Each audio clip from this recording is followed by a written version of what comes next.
Hi, parents. This is Coach Wright for West Cal Rookie Baseball. This is our Rookies Division score keeping video. Here's the thing to know about Rookies Division where most of the problems happen. Also, as a quick reminder, a lot of times in Rookies Division, that's when we have branding scorekeepers. That's sometimes that's where they start, having to record the score for the rookies team. So please remember, between innings or even between half innings, go and talk to the other scorekeeper. Make sure everyone agrees on the score, the pitch count once we're at player pitch, and we're all happy. Okay, so it'll just save you time later in a game where you think your team won 5-4, they think their team won the 5-4, and it's all about something that happened in the second inning, which was over an hour ago, and people don't remember. So here's what you need to know: for the coach pitch part of the season, each hitter gets 6 pitches. So even though obviously we're not counting pitches on the coach, it's extremely, extremely important that you count pitches because the coach is out there and they're like nervous because everyone's watching the coach and he has to deliver that pitch to home plate and make it a strike. And so please count the pitches for the coach. That's the thing that comes up. Team over here thinks, oh, that's 6. The team over here is like, no, that's 5. So make sure you're counting those pitches for the player.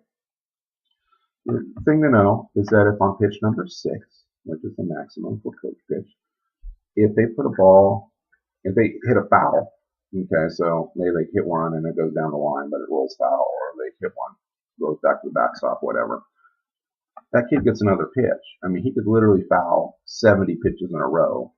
He gets to stay in there. Case obviously not going to happen, but I have seen kids take 9-10 pitches in rookies division because on all of a sudden, pitch number 6, they know this, make it or break it, and they foul and foul and foul and foul and finally put one in the play, either get a base hit or get out. Okay, so it is important that during coach pitch you count the pitches, and if you think about it this way, on those score books, there's 2 spots for strikes and 3 spots for fouls. You can count the pitches right there. Just start with strikes, go pitch, pitch, and then go, and if the kid's still up the bat, go pitch, pitch, pitch. You filled in the 5 boxes. He's had 5 pitches, and then the next pitch is either he's out, which you would record as a strikeout if the kid does not put pitch number 6 into play, or it's a foul. Just it doesn't really matter how many more he has after that. But that's a way you can keep track of that pitch count.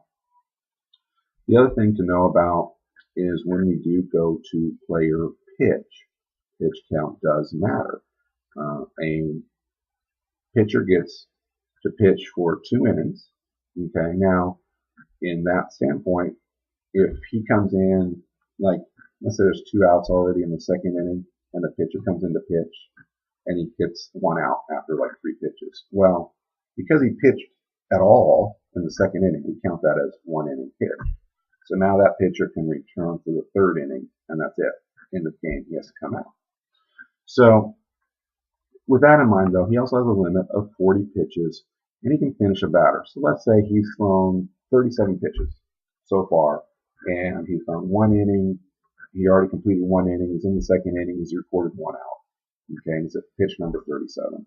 He only has 3 pitches left. Well, the rule is that he can finish the batter once he reaches that 40th pitch. So remember, he's had 37. He's going to face a new batter right now, and pitch number 1 is a ball. Pitch number 2 is a ball. Pitch number 3 is a strike.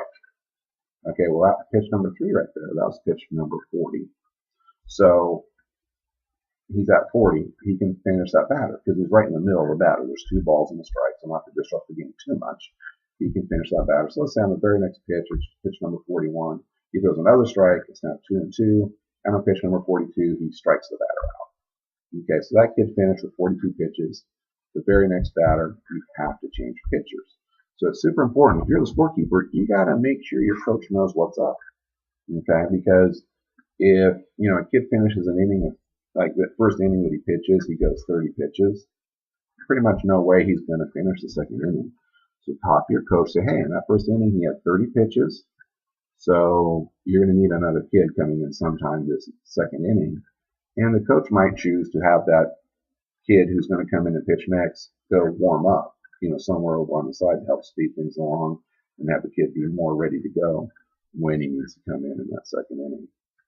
So The other thing to know about rookies division is there are no walks. Okay, so when we get the player pitch, if a kid throws 4 balls, the coach gets to come out and pitch. Okay, so that's something. There are no walks in that division.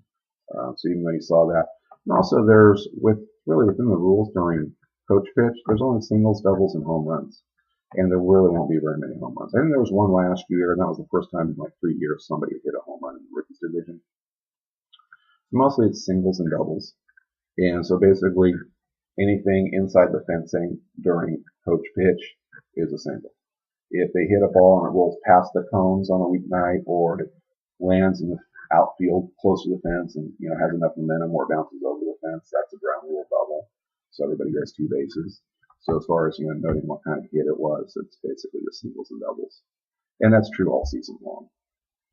So those are some things to keep in mind. If you have any questions, please email me or get my contact information from the coach and call me and ask me the questions that you have. Thanks for watching, and have a good season.